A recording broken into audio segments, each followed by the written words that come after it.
Mesdames et messieurs, bonjour. Il est 15 h au Caire. J'ai le plaisir de vous présenter le journal en langue française sur la chaîne 2 de la télévision égyptienne. Et tout de suite, on commence avec les principaux titres.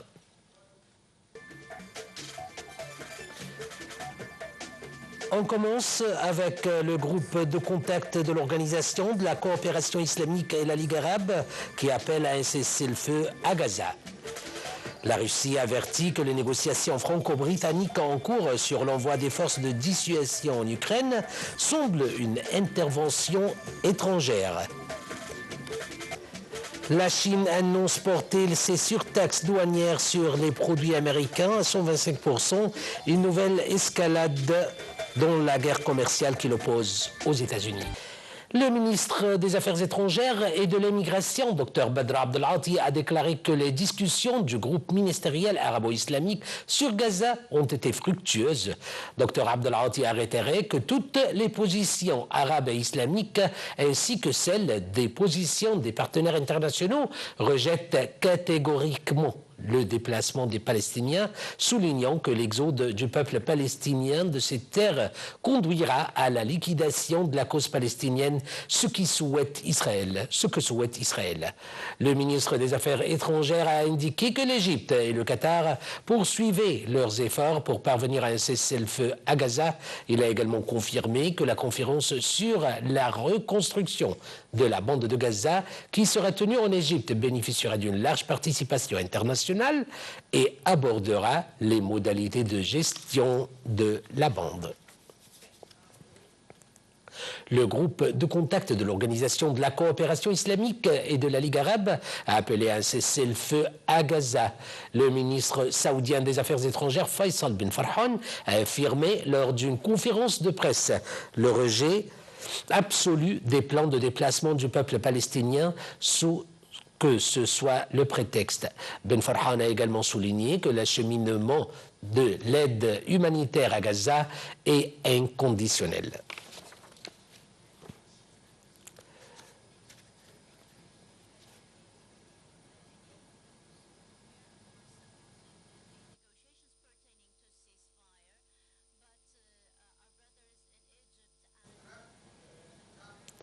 En marge de sa participation au forum diplomatique d'Antalya, le ministre des Affaires étrangères, Dr Badr Abdel Ati, a rencontré le Premier ministre et ministre des Affaires étrangères de Palestine, Dr Mohamed Mustafa.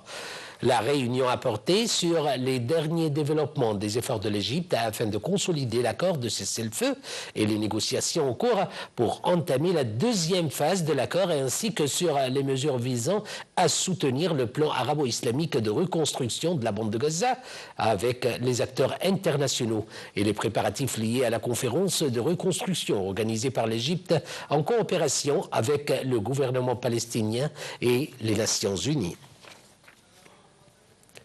Toujours à Gaza, où 13 civils palestiniens sont tombés en martyrs et d'autres ont été blessés dans des régions différentes.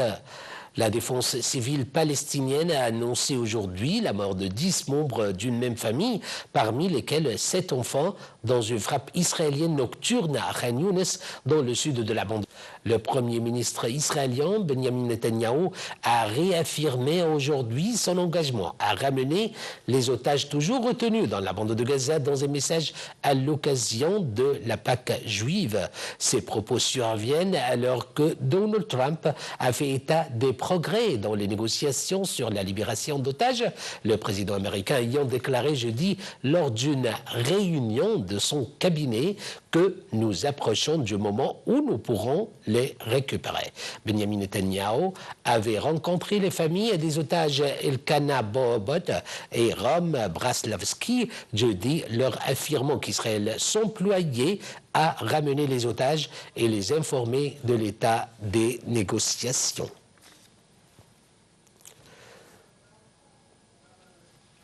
Dans le même contexte, l'émissaire du président américain au Moyen-Orient a informé les familles des otages israéliens que Trump a accordé à Netanyahou un délai de quelques semaines pour poursuivre les opérations militaires avant qu'il ne réclame l'arrêt de la guerre et la conclusion d'un accord des deux parties au conflit. Les forces de l'occupation israélienne ont pris d'assaut la ville de Naplouse au nord de Cisjordanie, où a eu lieu des affrontements entre des jeunes Palestiniens et des forces de l'occupation israélienne à la ville de Beit Forek, à l'est de la ville. Auparavant, des forces de l'occupation ont pris d'assaut le camp de réfugiés de Balata, à l'est de Cisjordanie, faisant près de 50 blessés. L'Iran a affirmé vendredi rechercher un accord sérieux et équitable sur le nucléaire avec les États-Unis, à la veille des pourparlers inédits entre les deux pays samedi à Oman.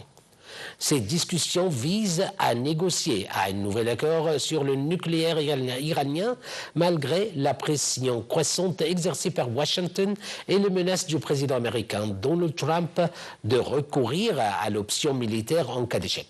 L'émissaire américain pour le Moyen-Orient, Steve Witkoff, et le ministre iranien des Affaires étrangères, Abbas Araghchi, doivent participer aux discussions dans le sultanat d'Oman. M.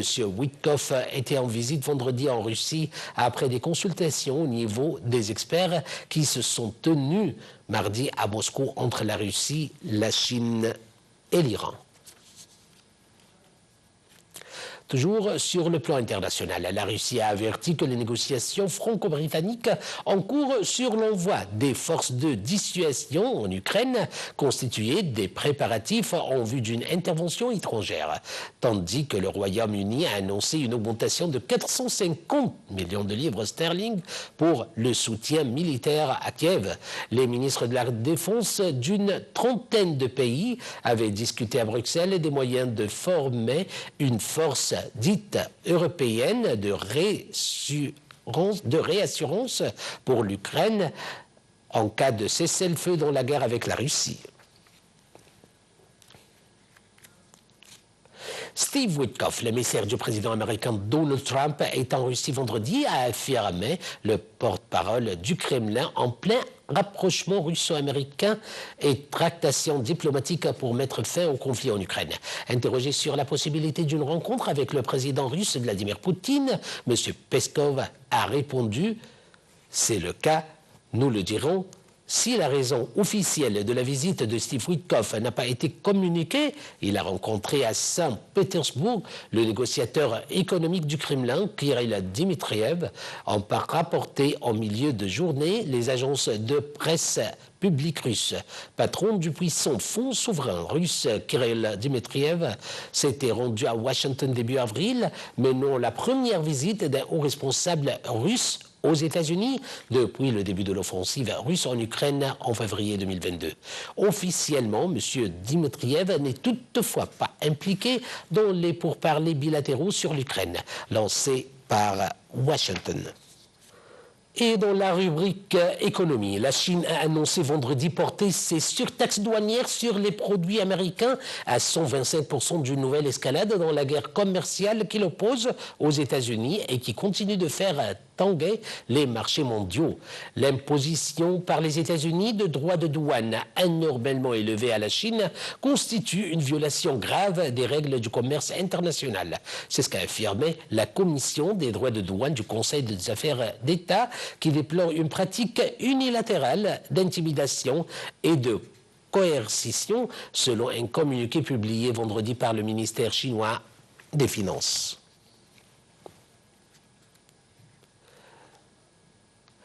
Le dollar continue de plonger vendredi et touche un plus bas face à l'euro en plus de 3 ans, plombé par les politiques commerciales et économiques de Donald Trump qui sapent la crédibilité américaine sur le marché des changes. Le billet vert évolue en outre depuis jeudi à un plus bas depuis plus de 10 ans par rapport à la monnaie helvétique, considérée comme une valeur refuge, un autre signe de la perte de confiance des investisseurs dans l'économie américaine. La devise américaine avait pourtant été un temps propulsée par l'élection à la Maison-Blanche de Donald Trump début novembre, se rapprochant nettement de la parité avec l'euro, mais elle a chuté depuis l'investiture du républicain le 20 janvier. Les bourses asiatiques ont lourdement rechuté vendredi dans le sillage de Wall Street, signe d'inquiétude face à la guerre commerciale de Donald Trump et au moment où l'Union européenne menace de taxer les géants américains de la tech. Plus de détails dans ce commentaire. Après son revirement spectaculaire mercredi, le président des États-Unis a une nouvelle fois défendu jeudi à Washington son offensive sur les droits de douane censés rapatrier de la production industrielle aux États-Unis, assurant qu'elle était une bonne chose. Mais face à l'incertitude que provoque cette politique et à la poussée de fièvre sino-américaine, les marchés financiers s'affolent. Dans le sillage de Wall Street, l'indice de Tokyo a plongé de 4,22% et l'indice de Séoul a décroché de 1,18%. Wall Street avait terminé en net recul jeudi, le Dow Jones perdant 2,50% et l'indice Nasdaq 4,31%. Les places chinoises souffrent également, à l'image de Shanghai, dont l'indice cédait 0,23%. Les bourses avaient pourtant rebondi après le gel de 90 jours annoncé par Donald Trump mercredi, des surtaxes punitives qu'il venait d'imposer à 60 partenaires commerciaux, le temps de boucler des négociations avec Washington. Reste que les États-Unis maintiennent depuis début avril des taux planchers de 10% et des surtaxes douanières de 25% sur l'acier, l'aluminium et l'automobile, notamment contre l'Union européenne. Mesdames et messieurs, je vous remercie pour ce journal. Merci pour votre attention.